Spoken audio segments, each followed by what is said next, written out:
नमस्कार आमी रीता केमन आছেন सबाई आशा करी सबाई भालो आছেন और आमराओ बेश आছি। आमार नतून आरेकटी ब्लगे आपनादेर सबाइके स्वागत जानाई। एर आगेर ब्लगे आमी बाड़ी थेके बेरिये बोलपुरे एसेछि, गीतांजलि रेलवे संग्रहालय देखेछि एबं सेटा आपनादेर संगे शेयर करेछि एबं ब्लगटा ओई पर्यन्तই स्थगित छिलो। तारपरे किछु खाওয়া दाওয়া करेछि, तारपर एई तो एबार चले एसेछि सृजनी शिल्पग्रामे। एखाने प्रवेश मूल्य 20 टाका, तबे स्टूडेंट्सदेर जोन्नो 10 टाका करे, किन्तु संगे करे अवश्यई आई कार्डटी आनते होबे। আর ঢোকার মুখেই তো বিশাল বড় একটা গেট, আর তাতে রয়েছে বিষ্ণুপুরের ঘোড়া, এছাড়া বিভিন্ন রকমের পুরুলিয়ার মুখোশ আর গামছা দিয়ে পাখা দিয়ে সুন্দর করে ডেকোরেট করা আছে দুধারে। এখানে অনেকেই সেলফি তুলছিলেন, তো আমরাও বেশ কয়েকটি সেলফি তুলেছি।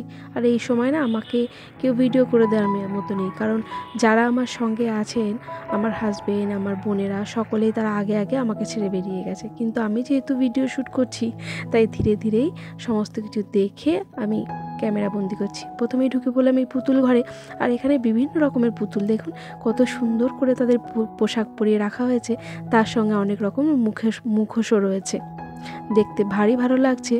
আর এখানে এরকম ছোট ছোট অনেক ঘর আছে, বলা যায় আমাদের যে 9খানা রাষ্ট্র আছে, তো তারই বিভিন্ন রকমের শিল্পকলা দিয়ে এগুলো সাজানো হয়েছে। তো দেখুন ওইখান থেকে দেখে বেরিয়ে চলে আসলাম, এখানে কি সুন্দর ঘোড়া দিয়ে সাজিয়েছে।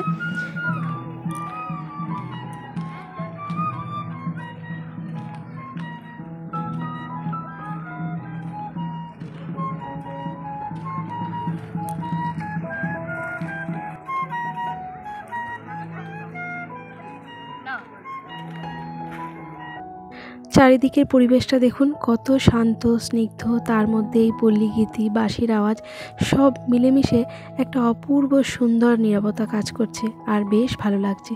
আর এই হলো আমাদের বাংলা শিল্পকলা। দেখুন ঢুকতেই একটা তুলসী মঞ্চ, দেয়ালের গায়ে সুন্দর আলপনা আঁকা, কত সুন্দর লাগছে। আর এই দেখুন কত সুন্দর শাকগুলো দেখেছেন, শাকের ওপর আবার সুন্দর কলকা করা রয়েছে, তার মধ্যে দেয়াল জুড়ে আলপনা দিয়ে কত সুন্দর চিত্রকলা করা রয়েছে। এখানে মা দুর্গারও ছবি রয়েছে।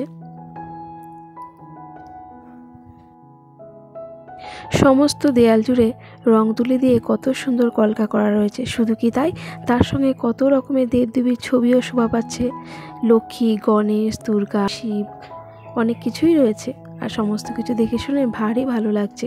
আমি এই প্রথমবার এসেছি, তো ইচ্ছে আছে আগামী দিনেও আবার আসবো। চলুন, সমস্ত ঘরগুলো হয়তো আমার আর দেখা হয়ে উঠবে না, কারণ আমারও আগে আগে আমার ছেলে, বোনের ছেলে, মেয়ে, তার হাজবেন্ড সবাই অনেক দূর পৌঁছে গেছে। তো আমার হাজবেন্ড শুধু শুধু আমার একটু সঙ্গে রয়েছে, কারণ সমস্তটা আমি দেখে এগোতে পারছি না, কারণ আমাকে তো একটু শ্যুট করে আপনাদের জন্য নিয়ে যেতেও হবে, তাই না বলুন। আর এই দেখুন ছোট ছোট মাটির পুতুলগুলো কি ভালো লাগছে, সমস্ত কিছুই পোড়া মাটির এখানে রয়েছে, আর সত্যি ভীষণ সুন্দর কারুকার্য।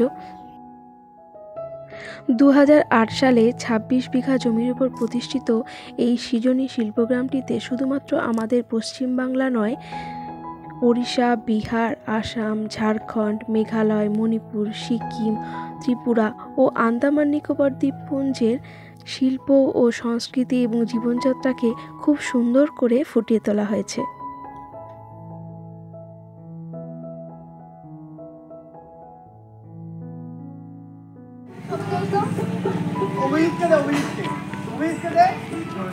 চলো একবার যাই উপরটা, ওইখানে দেখো স্ট্যাচু যাচ্ছি। এই দিকটা আসো না, না সাইড দিয়ে ঠিক।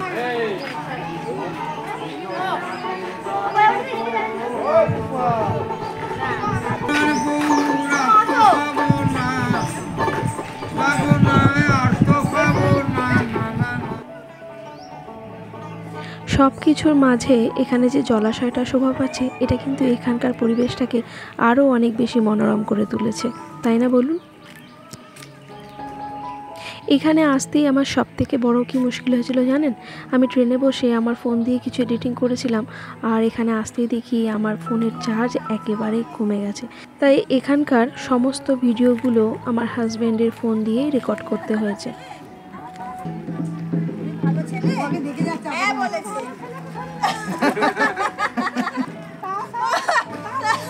কি হলো?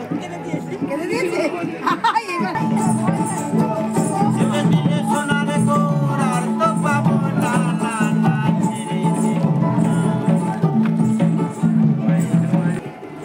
আর জানেন, এই সময়টা আমি কিন্তু সম্পূর্ণ একা এসেছি, তো সবাই একসাথেই, কিন্তু এখন যে যার মতো ছন্নছাড়া হয়ে ঘুরে বেড়াচ্ছে, আর আমিও সেইভাবেই এনজয় করছি আর মন মতো করে ভিডিও শ্যুট করছি।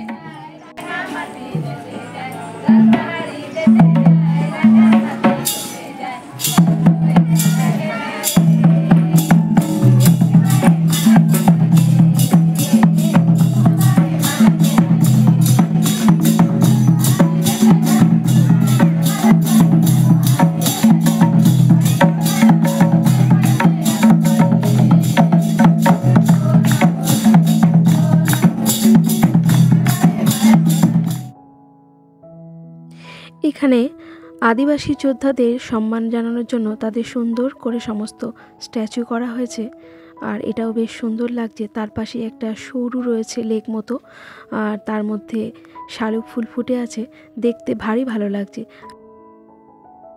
এখানকার জায়গাটা পরিবেশ এতই সুন্দর ছিল, কিছুতেই এখান থেকে যেতে মন চাইছিল না, কিন্তু আমাদের কাছে সময় ছিল খুবই সীমিত, কারণ আমাদের আরও বেশ কয়েকটি জায়গা ঘুরতে হবে। তো সেই কারণে এখান থেকে আমি অনেক কিছুই দেখে উঠতে পারিনি সময় মতো, আরও কিছু দেখার ছিল। তো যাই হোক, এখানে বেশ কিছু সেলফি তুলে তারপরে এখান থেকে এবার বেরিয়ে যাব। কারণ এখানে এন্ট্রি টাইমটা আপনাদের বলে দেওয়া হয়নি। এখানে এন্ট্রি টাইমটা হলো 9:30টার সময় এখানে প্রবেশ করতে দেওয়া হয় এবং 4:30 পর্যন্ত টিকিট দেওয়া হয়। 5টার মধ্যে সৃজনশীল প্রোগ্রাম বন্ধ হয়ে যায়। আর এই তো আপনাদের সঙ্গে কথা বলতে বলতে আবারও চলে এলাম। এখন আমরা চলে এলাম বিশ্বভারতী মিউজিয়ামে। যদিও এখানে কোনো ক্যামেরা অ্যালাউ নেই, তবু বাইরের দিকটা আপনাদের সঙ্গে একটু শেয়ার করে দিই। আর এখানে প্রবেশ মূল্য হচ্ছে জনপ্রতি 100 টাকা করে। তবে এখানে যদি বাচ্চাদের আই কার্ড নিয়ে যাওয়া হয়, স্টুডেন্ট আই কার্ড যেটাকে বলে, তো তাহলে 10 টাকা করে প্রবেশ মূল্য। তো চলুন এখানে ভেতরটা ঘুরে এসে তারপরে আপনাদের সঙ্গে আবার কথা হবে। ভেতর থেকে ঘুরে চলে এসেছি, আর এখানে দেখুন কি সুন্দর করে চন্দ্রমল্লিকা ফুলগুলো সাজিয়ে রাখা হয়েছে। বিশাল বড় একটা মাঠ, তো এখানেও বেশ কিছুটা সময় কাটিয়েছি। আর তারপরে এখান থেকে সোজা এবার চলে যাব সোনাঝুরি হাটে। তবে তারও আগে আমাদের সকলেরই বেশ খিদে পেয়ে গিয়েছে, তো সঙ্গে বাচ্চারা আছে, তো তাদেরও খিদে পেয়েছে, কারণ আমরা প্রায় 11টা নাগাদ একটু জলখাবার খেয়েছিলাম, আর সঙ্গে যা এনেছি তা ট্রেনে বসেই খেয়ে নিয়েছি।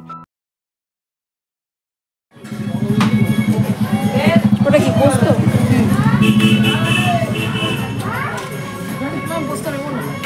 কেন নিয়ে না, অল্প করে আমি নিয়ে নিই। ডাল আর পোস্ত হবে, বুঝলে? ডাল আর পোস্ত, শাক, ওই তরকারিটা খাবি না তাই তো? রাস্তার ধারের এই হোটেলটা ছিল বেশ পরিষ্কার পরিচ্ছন্ন। তো এখানে আমরা একটা করে ভেজ থালি নিয়েছিলাম, তো বাচ্চাদের জন্য একটু চিকেন নেওয়া হয়েছিল। আর এখানে আমার একটা সুবিধা হয়েছিল, আমার ফোন যে একেবারে চার্জ আউট হয়ে গেছিলো, তো এখানে বসে বেশ কিছুক্ষণ ফোনটা একটু চার্জ দিতে পেরেছিলাম, ওটাতে আমার বেশ সুবিধা হয়েছে। তো চলুন সকলে মিলে এখন খাওয়া দাওয়া করে নিই, তারপরে সোজা আপনাদের সঙ্গে কথা হবে সোনাঝুরি হাটে গিয়ে। খাওয়া দাওয়া সেরে আমরা আবারও গাড়িতে উঠে পড়েছি, আর এই গাড়িটা নেওয়াতে আমাদের সত্যিই খুব সুবিধা হয়েছিল।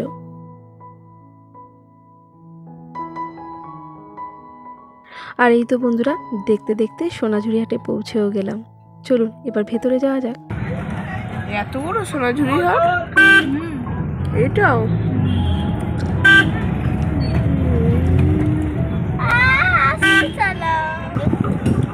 বন্ধুরা দেখুন আমরা এখন পৌঁছে গেছি। আমরা যেই দিনটিতে এই হাটে এসেছিলাম সেই দিনটি ছিল শনিবার, তাই বিশাল বড় এই হাটটি বসেছিল। সপ্তাহের অন্যান্য দিনে ওই হাটটি বসে, কিন্তু তখন কিন্তু এত দোকান আপনারা দেখতে পাবেন না, তুলনামূলকভাবে অনেকটাই কম থাকে। শনিবার বা রবিবার বিশাল বড় করে এই হাটটি বসে।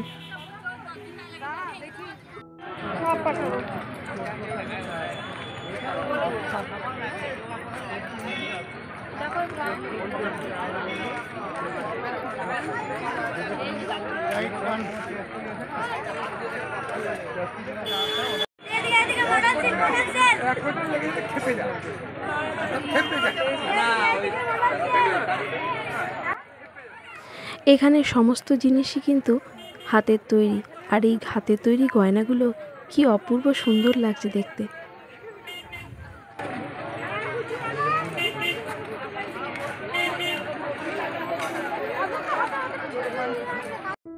কেনাকাটা করতে আমি বন্ধুরা ভীষণ পছন্দ করি, আর কেনাকাটা করলে আমার মন অনেক ভালো হয়ে যায়। আর এইখানে এসে ভাবছি কোনটা ছেড়ে কোনটা নেব, মাথা নষ্ট হওয়ার মতন অবস্থা আর কি। কিন্তু ওকে লালটাও খারাপ লাগে না, লালটাই নাও ওর জন্য, আর তুমি একটা অন্য কালার নাও, লালটাই নাও।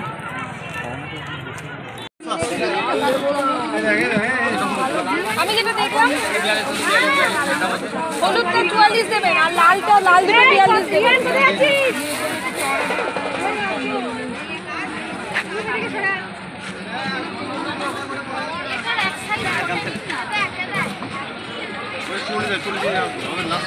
দেখি দেখি একটু দেখি দেখে না,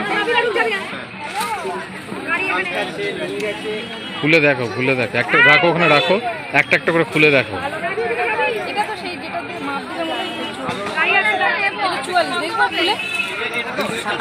আরে ড্যামেজ আছে কিনা সেইটা দেখার জন্য বলছি।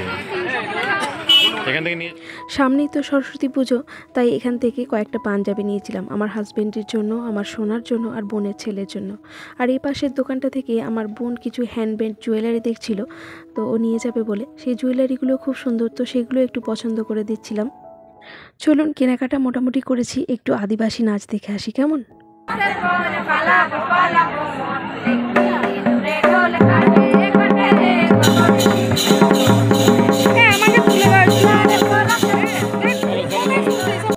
আমার বড় ইচ্ছে ছিল এদের সঙ্গে একটু ডান্স করার, কিন্তু হাজব্যান্ড এমন তাড়া দিল। আসলে আমাদের ট্রেন ছিল 4:30, আমরা এখান থেকে যাব তারাপীঠ, তো সেই কারণে ওই ইচ্ছেটা আর পূরণ হলো না।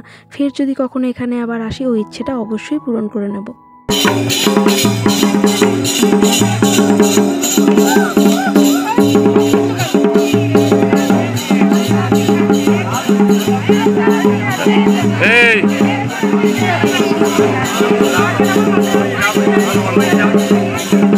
চলো চলো চলো, চলুন এবার বেরিয়ে পড়া যাক। এত বিশাল বড় হাটটা 2-1 ঘন্টা এমনিই কেটে যাবে।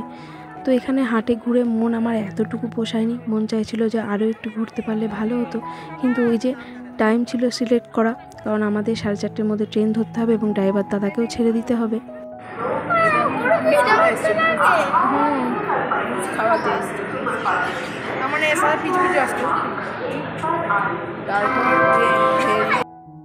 ট্রেন চলে এসেছে, অগত্যা এবার ট্রেনে উঠতে হবে, কিন্তু আমার মন পড়ে আছে সেই সোনাঝুরি হাটে। জানি না আবার কবে যেতে পারবো, তবে এবারে যদি যেতে পারি অবশ্যই মন মতো করে ঘুরে ডান্স করে তবেই ফিরবো। এখন আসি কেমন, আবার দেখা হবে, সকলে ভালো থাকবেন।